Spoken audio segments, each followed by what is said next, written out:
নমস্কার বন্ধুরা, সুপ্রভাত। আমি মোনা, গৃহবধূ মোনা চ্যানেলে আপনাদের সবাইকে জানাই স্বাগত। আমি ঘুম থেকে উঠে পড়েছি। এবার আজকে আমি সারাদিন কী করব আপনাদের সাথে শেয়ার করব। আসুন দেখা যাক। গুড মর্নিং বেবি, সে গুড মর্নিং। Good morning. এই যে আমার কন্যা, ও আমার সাথে সাথে ঘুম থেকে উঠে পড়েছে। দেখি তো বাইরে কতটা রোদ্দুর উঠেছে। আসুন আপনাদেরকে দেখাই বাইরের অবস্থা।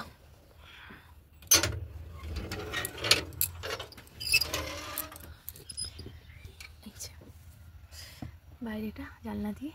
আচ্ছা, এইগুলো আমি লাগিয়েছি। ওই সামনে যেগুলো দেখতে পাচ্ছেন ওগুলো হচ্ছে মূলো গাছ। এপাশে পালং শাক, ওদিকে লাল শাক আছে, ওটা এখনও বোঝা যাচ্ছে না, বড় না হলে বোঝা যাবে না। সামনে এটা হচ্ছে সর্ষে শাক। তো কিছু আমি এরকম আমাদের ঘরের পেছনে একটু জায়গা আছে, ওখানে চাষ করার চেষ্টা করেছি। জানি না কতদূর কী হবে। আসুন আপনাদের সাথে দেখা হচ্ছে একটু পরে। আমি বিছানা গুছিয়ে দিয়েছি। এবার আমি বিছানা হেঁটে বেড়াচ্ছে। এবার আমি ঘর ঝাড় দিচ্ছি। ঘরটা ঝাড় দিয়ে বাইরে উঠোনটা ঝাড় দেবো, তারপরে এসে এক্সারসাইজ করবো। তারপর আপনাদের সাথে আমার দেখা হচ্ছে। আমার মেয়ে চলে গিয়েছেন গাছ ছিঁড়তে। বলছে কি স্বভাব গাছেরা, কি বলবো, গাছ লাগানো দেখলেও ছিঁড়তে ইচ্ছে করে। চলে আসো। তো আমি উঠোনটা পরিষ্কার করবো। এখন দেখুন পাতা ভর্তি হয়ে আছে। উঠোনটা পরিষ্কার করে নিয়ে আপনার সাথে দেখা হচ্ছে। হ্যালো বন্ধুরা, আমি এটা অনেক পরে আমি মুখ টুক ধুয়ে ফ্রেশ হয়ে চলে এসেছি। বাসি কাজ সমস্ত কিছু শেষ হয়ে গেছে। আমি ড্রেসও চেঞ্জ করে নিয়েছি, বাসি ড্রেস চেঞ্জ করে নিয়ে এবার আমি যাবো হচ্ছে কিচেনে, রান্না বসাবো। চলুন তাহলে দেখা যাক আজকে মেনুতে কী কী আছে। এই যে বন্ধুরা, আমার কন্যা খেলনাবাটি খেলছে, সবজি কাটছে। আর এই যে দুই সঙ্গী, ওটা ওর মেয়ে হয় সম্পর্কে, আর এটা হচ্ছে আমার বড় মেয়ে। আমার বড় মেয়ে বলতে আমার দেওরের মেয়ে। ওরা সবাই খেলনাবাটি খেলতে ব্যস্ত এখন। ওরা খেলুক, আমি ততক্ষণে কাজ সারি। চলুন দেখা হচ্ছে। আমার মেয়ে সকালে ব্রেকফাস্ট করছে, ম্যাগি খাবো আজকে। ম্যাগি বানিয়ে দিচ্ছি, ম্যাগি বানিয়ে ওকে খাওয়াবো।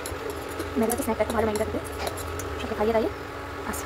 তো এক্সারসাইজ করার পর এই যে গরম জলে একটা আর্ধেক পাতি লেবু আর এই পতঞ্জলি ওই আমটা খাই, রোজ 1 গ্লাস করে খাই। তো বন্ধুরা, আমি চলে এসেছি লাঞ্চ বানাতে। আজকে আমার লাঞ্চে আছে ভাত, পালং শাক আর মাছের ঝোল। তো আমি এগুলো পালং শাকটা কাটছি, মাছটা ফ্রিজ থেকে বার করে একটু জলে ভিজিয়ে রেখেছি যাতে ছেড়ে যায় তাড়াতাড়ি। পালং শাকটা গুছিয়ে নিয়েছি, আর খানিকটা পালং শাক আমি রেখে দিয়েছি। আমি আর একটু পালং পুরি বানাবো। আমার মেয়ে খেতে খুব ভালোবাসে। আর মেয়ের একটা লেবু বার করেছি, ওকে কলা আর আপেল দিয়ে দিয়েছি খেতে, খাচ্ছে। আর ওদিকে আমার বাচ্চার স্নানের জন্য জল গরম করছি। তো আমি পালং শাকের প্রিপারেশনটা নিয়ে আপনাদের সাথে আবার কথা বলছি। আচ্ছা, আমার কন্যা উনি আপেল খাচ্ছেন। মাম্মা আপেলটা কেমন? টেস্টি? মিষ্টি আছে? খুব মিষ্টি? আস্তে আস্তে মুখেরটা ফিনিশ করে তারপরে আবার একটা বাইট নাও।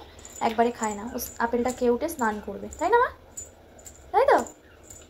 ওকে, যাও তুমি আপেলটা খেয়ে নাও। তোমার পালং শাক রেডি। এই যে নাম নেবো।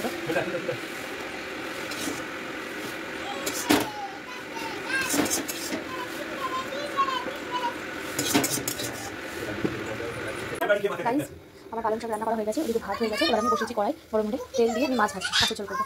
মাছের ঝোলটা বসিয়ে আপনাদের সাথে দেখা হচ্ছে। আচ্ছা, মাছের ঝোল করবো, কড়াইতে তেল দিয়ে দিয়েছি, তেলটা গরম হোক। মাছ ভাজাতে আমি দিয়ে দিলাম নুন পরিমাণ মতো, এবার দিয়ে দেবো হলুদ পরিমাণ মতো, দিয়ে আমি মাছগুলোকে ভালো করে মাখিয়ে নিচ্ছি একটু একটু করে।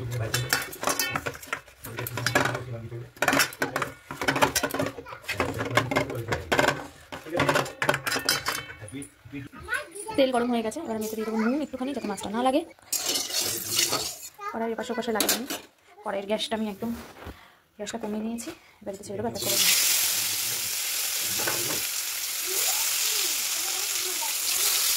মাছটা ভাজা হতে থাকে, একটু ঢেকে দেবো। এই যে আমার কন্যা স্নান কমপ্লিট, স্নান করিয়ে দিয়েছি। এবার ওকে ড্রেস পরিয়ে রেডি করিয়ে দিয়ে আমার কন্যা স্নান কমপ্লিট, ও রেডি হয়ে গেছে। এবারে বসুক, ওকে খেতে দেবো এক্ষুনি। আজকের মেনু পালং শাক আর মাছের ঝোল আর ভাত। ভাতটা দেখালাম না, এটা হচ্ছে আমাদের লাঞ্চের মেনু। লাঞ্চ করে আসার পর আপনাদের সাথে দেখা হচ্ছে। তো গাইজ, এখন সন্ধ্যা হয়ে গেছে প্রায়। আমার সব খাওয়া দাওয়া সমস্ত কাজ কমপ্লিট হয়ে গেছে। আমি সন্ধ্যা দেবো, তোমাদের সাথে বাইরে পরিবেশটা কেমন হয়ে আছে সেটা শেয়ার করবো। একদিন দেখুন সন্ধ্যা হয়ে গেছে। এই দেখুন বন্ধুরা, আমাদের এখানে কিরকম ঠান্ডা। আমার মেয়ে কতগুলো জামা পড়েছে।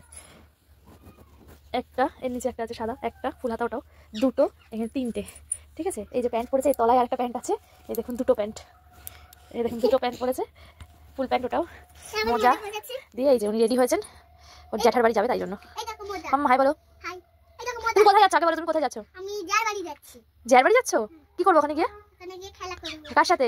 সানজিদির সাথে। তাই? হ্যাঁ। যাও তাহলে, আজকে পড়া ছুটি তোমার? হ্যাঁ। মজা হচ্ছে তোমার? হ্যাঁ। বাহ, যাও ঘুরে আসো, টাটা। টাটা। আমি রেডি হয়ে গেছি। আমি এখন যাব হচ্ছে হাটে। আজকে শুক্রবার, আমাদের হাটবার এখানে। তো আমি হাটে যাব, এই জন্য আমি রেডি হয়ে গেছি। এই যে ওপরে একটা উলের কুর্তি পরেছি, কানটা চাপা দেবো, দিয়ে আমি বেরিয়ে পড়বো। ভীষণ ঠান্ডা পড়েছে, হাত পা একদম মানে সে কী বলবো, দেখুন হাত আমার লাল হয়ে গেছে, আপনি দেখে বুঝতে পারবেন। মানে ভীষণ ঠান্ডা, কি বলবো, আমি এত ঠান্ডা কোনোদিনও বাপের বাড়ি থাকতে করিনি, পাইনি। শ্বশুরবাড়িতে এসে বুঝতে পারছি ঠান্ডা কাকে বলে। তো বাজার করে এসে তারপরে আমি আপনাদের সাথে আবার কথা বলছি। বন্ধুরা, আমি হাট থেকে চলে এসেছি, তো এখন রাতের ডিনার হবে। রাতে ডিনার করে তাড়াতাড়ি শুয়ে পড়বো, ভীষণ ঠান্ডা পড়েছে এখানে। তো আজকের মতো ব্লগটা আমি এখানেই শেষ করছি। দেখা হচ্ছে কালকে। শুভরাত্রি, রাধে রাধে। যদি আপনাদের ব্লগটা পছন্দ হয়ে থাকে তাহলে আমার চ্যানেলটাকে সাবস্ক্রাইব করে দেবেন, আর শেয়ার আর লাইক করে দেবেন।